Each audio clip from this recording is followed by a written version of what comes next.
Hey folks, David Stewart here. Let's talk a little bit about publishing. I got a message that had a lot of publishing questions and stuff, so I'm just going to read it real quick. I won't say who it's from, and then I'll get to all of those questions because all of these are super frequent. I know I've talked about them in my other videos, but these are like the basic questions people end up asking when they are getting ready to launch a book independently. So, hey David, I found your YouTube channel back sometime around 2017 and I've enjoyed the videos you've made. I'm going to be self-publishing on Amazon soon and I have a few questions before I do. Where can I get a QR code for my new pulp novel? Is it necessary that I publish on a Tuesday or can I publish my novel on any day? Should I have my friend copyright the cover he's making for me before I publish, or can he copyright it if he wants to later?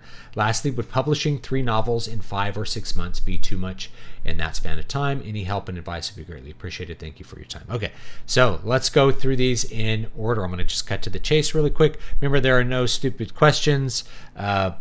But if you're new, there's a lot of things you're not going to know. So first of all, ISBNs, I assume when he says QR codes, he actually means ISBNs. There's many sites that can just generate a QR code for you to link to like a website or something. And I've put QR codes in the back of some like books where it's like my paperbacks, you can like scan it and it'll go to my website or like go directly to my list. And then you can get on my mailing list from there. You can do that. Just Google like QR code generator. For ISBNs, there are 2 things that you can do. You can just have Amazon assign you an ISBN for free. That's what you should do. The other thing you can do is you can buy ISBNs from Bawker, which is a company that will sell ISBNs. And Amazon will give you the option of using a custom one or using one that they generate. The reason that you should just use the one they generate is because it's free. And for 99% of people, you do not need an ISBN that you are going to use across multiple formats or multiple versions of the book across multiple sites. You just don't need that. You just need the ISBN that's going to go with your book on Amazon, whether it's a physical or it is an ebook. So you don't really need to get the Bawker ISBN. It's better to just, you can have 2 ISBNs. It doesn't really matter. None of that matters. It only matters if you're trying to like track really large book sales, and then maybe you can think about that. But if you're new to this, that's not you. So just do the Amazon ones. Those are fine. Day of release doesn't matter. It doesn't matter if you release on a Tuesday or a Friday or in the middle of the night on Wednesday. Doesn't matter, especially if it's your first book. It does not matter.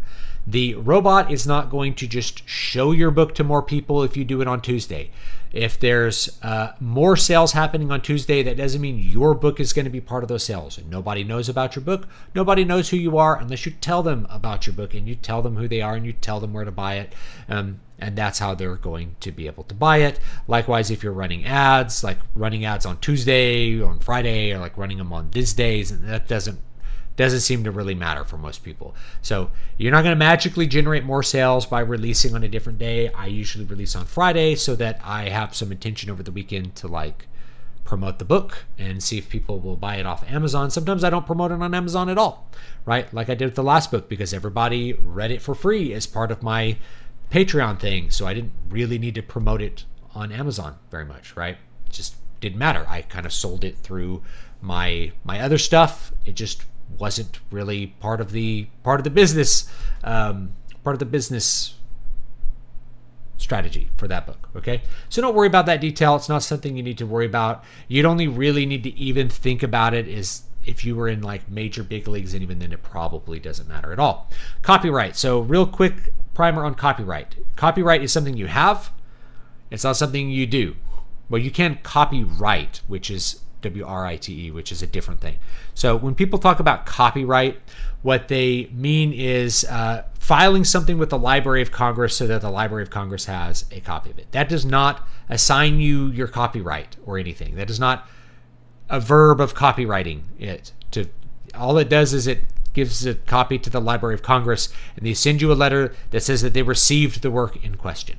If you're really worried about people plagiarizing your work, you probably don't need to worry about that. But if you're really worried about it, what you can do is take all your work for the year, batch it into one large file, and email it to the Library of Congress so you only pay that fee one time, and just make up a title for it like Works 2023, Works 2024, and just mail that to, or email that to the Library of Congress and get a letter for that, because that'll contain everything that's in it, and you can do it in one, one go there. So chances are you're never going to have somebody plagiarize. You'll never have somebody to take to court over plagiarism. And if you do, you'll be able to say that you sent it to the Library of Congress on that date, and that's all it is. It's not a necessary step to establish copyright. In fact, if you just publish it and nobody's read it, then that is probably sufficient as well. And you, like I said, you don't usually need to worry too much about having to sue people for plagiarism, and you have other evidence that you created it when you created it if you publish it first and all that kind of stuff. So most artists just skip sending their work to the Library of Congress as far as cover artists go, so they just don't really worry that much about it because that's not a legal requirement for you to establish ownership over what you have.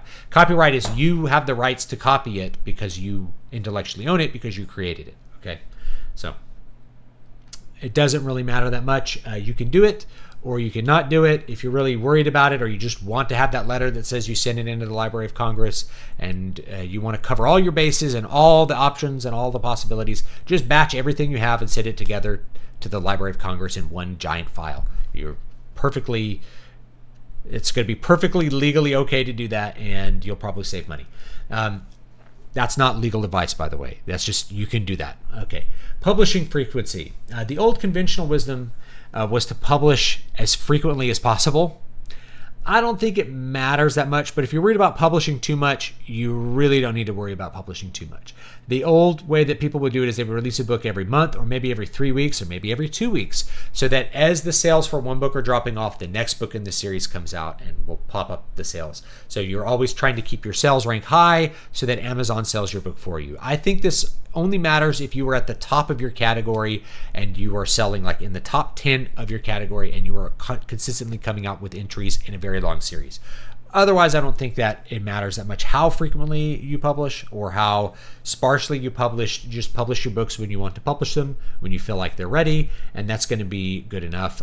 In fact, I wouldn't push the timeline if you're worried about getting them ready on time. Rather, I would make sure that the book is actually ready before you publish it, because you don't want to get like 1-star reviews because your book was bad because you didn't bother to revise it because you felt like you had to get it out every month. So don't need to worry about publishing too often. It's more likely the opposite, that you need to worry about not publishing enough if you're worried about the algorithm. But either way, you're probably, as a new author, not going to massage the robot enough for the frequency of your book publication to matter at all.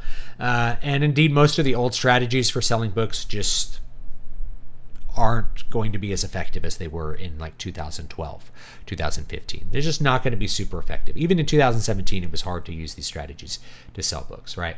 What's going to be much harder, and if you're selling a series, you really want to think about getting your series out as quickly as possible so that you can spend as much ad money as you want on book one. That's the way that you're going to sell your series and make money, is you have a big long book series and you advertise really heavily on book one so that people buy book 1, 2, 3, 4, and you make up the total difference as people, buy through the series and things like that.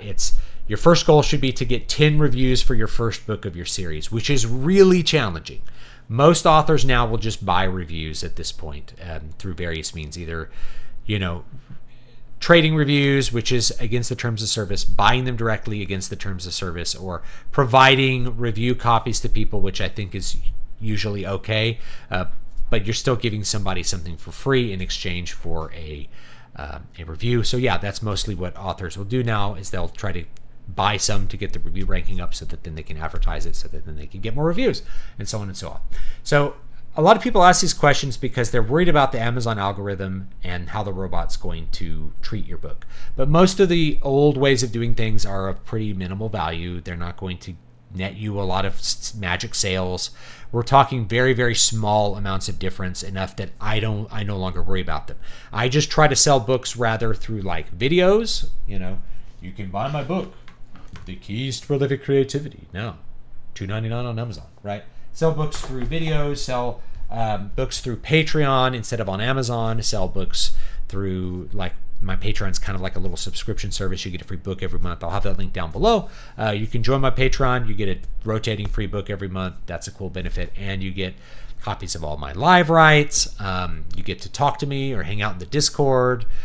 You get to support my videos and my work without having to, like, watch ads or buy like YouTube read or something like that. Those are all like awesome ways to support me, and that's more like my total business strategy at this point, because gaming the Amazon algorithm to try to make lots of money just doesn't work that good anymore. It's just really hard to do it. If you are really at the top of your game and you're really willing to spend a crap ton of money advertising, you could probably still do it. But you'll notice anytime you search for something, there'll be 2 ads before you even get to the number 1 search result. So if you're searching for a book category and you're number 1, you're still going to be at least 2 slots down on every page that a person is searching for. So even if you're number 1, you're still listed at number 3 and there's 2 ads above you, which is why even the number 1, you'll see 2 slots above it will be an ad for number 1. They spend a lot of money on advertising to get there.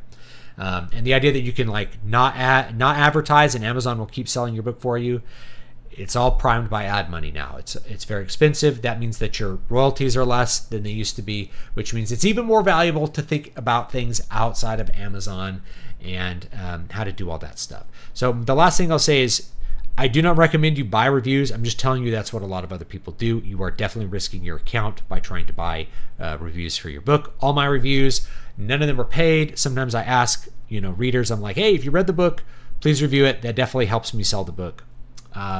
But I've never like exchanged a book for a review that I can remotely think of, other than people saying I got this on as part of his like list. Like sometimes I give away free books on my list, and they'll mention that in the review, which you don't need to do because I didn't give you the book so that you would review it on Amazon, right? It wasn't an exchange, so you don't really have to declare that.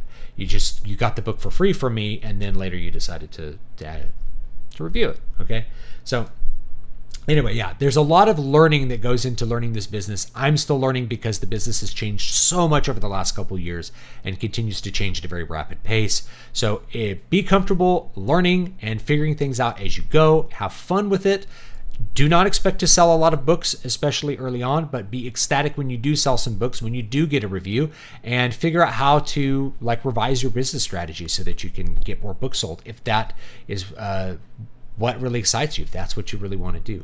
And that's going to be the best lesson that you can get, is to continue to push, like continue to try and accept that you're probably not going to be good at this, just like how you weren't good at writing books first. You're probably not going to be good at selling them when you first start either. I certainly wasn't. So I've had to learn the hard way the whole time, and I've tried to be very humble and learn from what other people have said, and I've learned which things the hard way are a bunch of baloney as well, and I try to point those out as often as I can. So take it easy, guys, and I will see you all next time. Have a great day. Leave me any of your thoughts about new publishing questions that you have below, and I'll be happy to either answer them in a video or just respond to your comment and tell you what's going on. And I guess that's it. I really appreciate the comment, because these are things that I get. Like every live stream, someone's asking one of these questions, whether it's like, how do I copyright my book? You already own it. You can send it to the Library of Congress, though. You can do that if you want to, if you feel like that's a good legal protection. It's not technically a legal protection, just so you know. Okay? Have a good one, and I will see you all next time.